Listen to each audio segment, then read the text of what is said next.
নারী সহিংসতা বন্ধের দাবিতে বেলাবোতে মহিলা পরিষদের মানববন্ধন।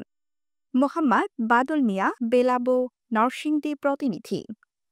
আমরা বিক্ষুব্ধ, আমরা শোকাহত, প্রতিবাদ জানাই, প্রতিরোধ জানাই এই স্লোগানে বেলাবোতে বিক্ষোভ সমাবেশ ও মানববন্ধন আয়োজন করেছে বাংলাদেশ মহিলা পরিষদ বেলাবো সাংগঠনিক জেলা শাখা। গণধর্ষণের শিকার নারীসহ দেশব্যাপী নারী, কন্যা, শিশু ধর্ষণ, গণধর্ষণ, হত্যা ও সহিংসতা বন্ধের দাবিতে এই কর্মসূচি পালন করা হয়। বুধবার দুপুর ১টায় উপজেলার চর উজিলাব ইউনিয়নের বারৈচা বাস স্ট্যান্ডে, বারৈচা রায়পুরা আঞ্চলিক রোডে বাংলাদেশ মহিলা পরিষদ বেলাবো সাংগঠনিক জেলা শাখার আয়োজনে বিক্ষোভ সমাবেশ ও মানববন্ধন অনুষ্ঠিত হয়েছে। নারী সহ আমরা দেখছি ৩ বছরের বাচ্চা থেকে শুরু করে ১০৩ বছরের বাচ্চা পর্যন্ত কেউই এই দর্শন থেকে রেহাই পাচ্ছে না। নারী শিশু হচ্ছে, নারী হচ্ছে, মধ্যবর্তী কলেজের ছাত্রী হচ্ছে, ভার্সিটির ছাত্রী হচ্ছে, একটা মহামারী আকার ধারণ করছে। মনে হচ্ছে যেন বাংলাদেশ এটা একটা নতুন ভাইরাসের মতো। এই থেকে যদি আমরা মুক্তি না পাই তাহলে দেশের গণতন্ত্র ব্যাহত হবে।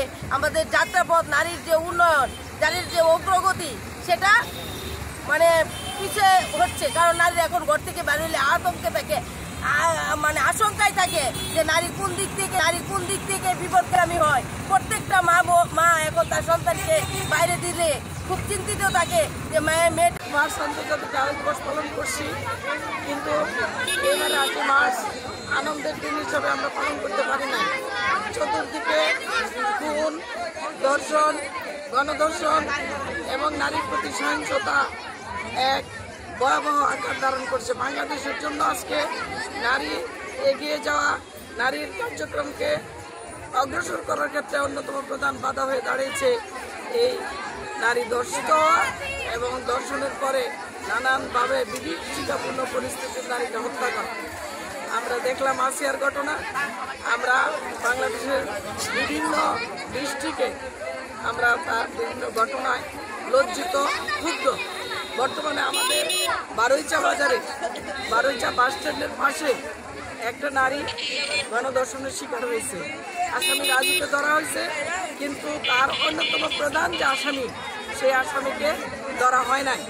আজকে এই মানববন্ধনের মাধ্যমে আমরা মিডিয়ার ভাই বন্ধুদের অনুরোধ করব, আপনারা বিষয়টি পত্র পত্রিকায় মিডিয়ার মধ্যে প্রচার করেন এবং প্রকৃত আসামি ধরা এবং দ্রুত বিচার আইনে বিচার নিষ্পত্তি করা, অপরাধীকে উপযুক্ত দৃষ্টান্তমূলক বিচার নিশ্চিত করার জন্য আহ্বান জানাচ্ছি। হতে হবে, তাইলে আমরা চাই তাদের ফাঁসি হতে হবে।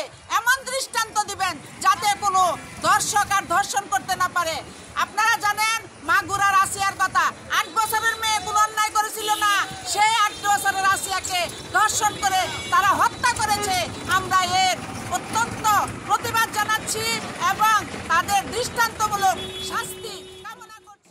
বাংলাদেশ মহিলা পরিষদ বেলাবো সাংগঠনিক জেলা শাখার সভানেত্রী ও কেন্দ্রীয় কমিটির আন্দোলন সম্পাদক রাবেয়া খাতুন শান্তির সভাপতিত্বে ও আন্দোলন সম্পাদক মিনতি বাড়ি সূত্রধরের পরিচালনায় উক্ত বিক্ষোভ সমাবেশ ও মানববন্ধনে বক্তব্য দেন বেলাবো জেলা শাখার সাধারণ সম্পাদক নাজরিন হক হেনা, সাংগঠনিক সম্পাদক খালেদা শারমিন, লিগ্যাল এইড সম্পাদক রোকসানা আক্তার। পরে বেলাবো জেলা শাখার সভাপতি ও কেন্দ্রীয় কমিটির আন্দোলন সম্পাদক রাবেয়া খাতুন বলেন, বেলাবো উপজেলার বারৈচা এলাকায় গণধর্ষণের শিকার নারী সহ সারা দেশে ধর্ষণের ঘটনায় ধর্ষকদের দ্রুত বিচারের জোর দাবি জানায়। বক্তারা এবং উপস্থিত প্রত্যেকেই তীব্র ক্ষোভ ও নিন্দা জানায়। Sultana Mahmuda, PBN Times, Narsingdi.